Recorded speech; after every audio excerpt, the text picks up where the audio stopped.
Saudi আরবের চোখে বাংলাদেশ হবে আগামীর তেল রপ্তানির হাব। এবার বাংলাদেশকে তেল রপ্তানির হাব বানাতে চায় সৌদি আরব। অবশেষে বাংলাদেশের প্রতি সুনজর দিল সৌদি সরকার। বানাতে চায় তেল উৎপাদন আর তা পরিশোধন আর বিক্রির জন্য বাংলাদেশে গড়ে তুলতে চায় ওয়েল হাব। দক্ষিণ এশিয়ায় তেল রপ্তানি পুরোটাই করতে চায় বাংলাদেশ থেকে।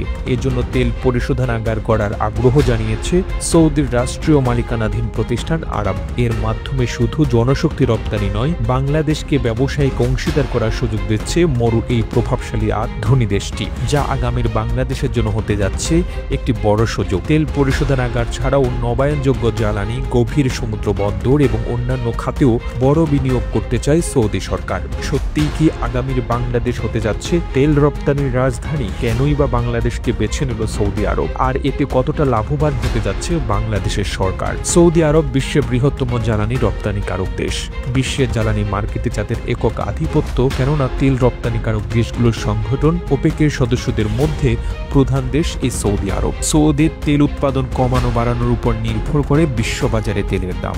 দেশটি বর্তমানে দৈনিক গড়ে 90 লাখ ব্যারেল তেল উৎপাদন করেছে, কিন্তু 2027 সালের মধ্যে তাদের দৈনিক তেল উৎপাদন 1,30,00,000 ব্যারেলে উন্নীত করার পরিকল্পনা রয়েছে। তবে এত বিপুল পরিমাণ তেল পরিশোধনের জন্য তাদের নিজস্ব রিফাইনারিগুলো প্রস্তুত নয়, আর এখানেই তারা বেছে নিয়েছে বাংলাদেশকে।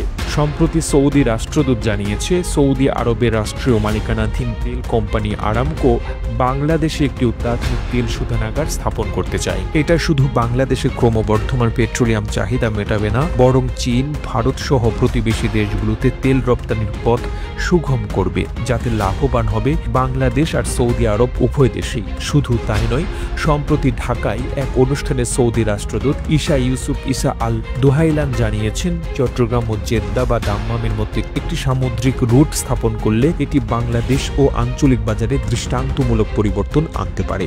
অবশ্যই এটি সৌদির প্রথম প্রস্তাব নয়, অতীতেও এমন প্রস্তাব এসেছে। 2016 থেকে 2018 সালের মধ্যে আরামকোর প্রতিনিধি দল 3 বার তাদের সফর করেছিল, কিন্তু তখনকার সরকার তাদের বিনিয়োগ প্রস্তাব ফিরিয়ে দেয়, যাকে ভুল সিদ্ধান্ত বলে আখ্যায়িত করেছেন বিশেষজ্ঞরা। তবে বর্তমান সরকার সেই ভুলের পুনরাবৃত্তি করতে চায় না, কারণ সৌদি আরব শুধু তেল পরিশোধনাগার নয়, নবায়নযোগ্য জ্বালানি, গভীর সমুদ্র বন্দর এবং অন্যান্য খাতেও বড় বিনিয়োগ করতে চায়, যার জন্য বিনিয়োগের উপযুক্ত পরিবেশ নিশ্চিত করতে চায় বর্তমান সরকার। তবে চ্যালেঞ্জও কম নয়। সৌদি রাষ্ট্রদূত বলেছেন, আমলাতান্ত্রিক জটিলতা এবং দুর্নীতির মতো বাধাগুলোর বিনিয়োগের পথে বড় অন্তরায়। সৌদি আরব এই ধরনের চ্যালেঞ্জ মোকাবেলায় জিরো টলারেন্স নীতি অনুসরণ করে, আর তাতে বাংলাদেশ সরকার সহযোগিতা কামনা করেন তিনি। বাংলাদেশের জন্য বর্তমান সময়টি একটি পরিবর্তনের সময়। সৌদি আরবের মতো একটি বিশ্ব শক্তির সাথে অংশীদারিত্ব গড়ে তোলা মানে দেশের অর্থনৈতিক অগ্রগতিতে নতুন অধ্যায়ের সূচনা। এই শোধনাগার কেবল বাংলাদেশের জ্বালানি খাত নয়, বরং সামগ্রিক অর্থনীতিতে বড় অবদান রাখতে পারে। বিশ্লেষকদের মতে, সৌদির সাথে বাণিজ্যিক সম্পর্কে গেলে তা শুধু আর্থিক দিক দিয়ে বাংলাদেশকে লাভবান করবে তা নয়, এর সাথে বিশ্ব রাজনীতি, বিশেষ করে দক্ষিণ এশিয়ায় বাংলাদেশের একটা বড় প্রভাব তৈরি হবে, যা বাংলাদেশের পক্ষে ভবিষ্যতে আরো বড় ধরনের সুযোগ সৃষ্টির পথ তৈরি করবে।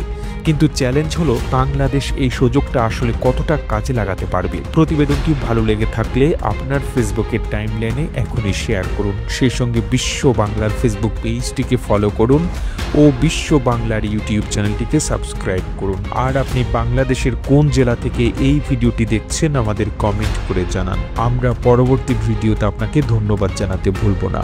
এতক্ষণ বিশ্ব বাংলার সাথে থাকার জন্য অসংখ্য ধন্যবাদ।